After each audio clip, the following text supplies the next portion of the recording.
جنت میں جنتیوں کی ہر خواہش پوری کی جائے گی. وہ جو چاہیں گے اللہ پاک جنت میں ان کے لیے مہیا فرما دے گا.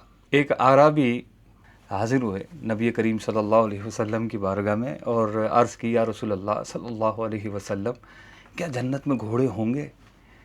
تو سرکار صلی اللہ تعالی علیہ وآلہ وسلم نے ارشاد فرمایا کہ اگر تو جنت میں داخل ہوا تو تیرے پاس ایک یاقوت کا گھوڑا لایا جائے گا اور اس کے 2 پر ہوں گے.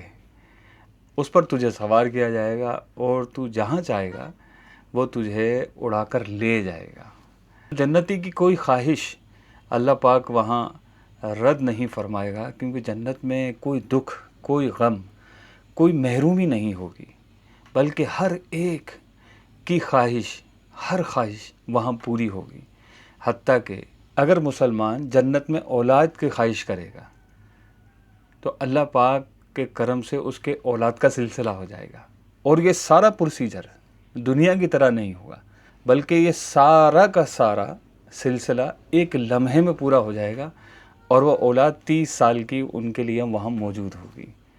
یہ ہے جنت کہ اللہ پاک لمحے بھر کے لیے بھی مسلمان کو محروم اور منتظر نہیں چھوڑے گا. کہ اولاد کی جب خواہش کی جاتی ہے دنیاوی اعتبار سے اگر ہم دیکھتے ہیں تو 9 مہینے تک تو ماں بچے کو اپنے پیٹ میں رکھتی ہے اور وہ ساری احتیاطیں بجا لاتی ہے. پھر اس کے بعد وہ دنیا میں آتا ہے، پھر اس کی پرورش کرتے کرتے ماں باپ قربانیاں دیتے دیتے پھر اس کو کسی عمر تک پہنچاتے ہیں. یہ اس میں ایک وقت لگتا ہے اور اس وقت میں تکلیفیں بھی آتی ہیں، صبر بھی کرنا پڑتا ہے، اپنی خواہشات کو بھی مارنا پڑتا ہے ماں باپ کو اولاد کی خاطر.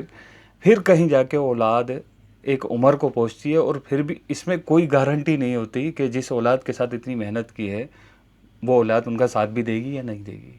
اور بعض اوقات ایسا بھی ہوتا ہے کہ اولاد نافرمان نکل آتی ہے.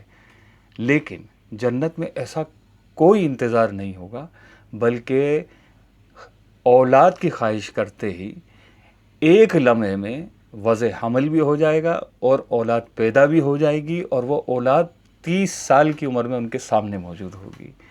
اللہ پاک ہم سب کو جنت الفردوس میں اپنے مدنی حبیب صلی اللہ علیہ وسلم کا پڑوس نصیب فرمائے.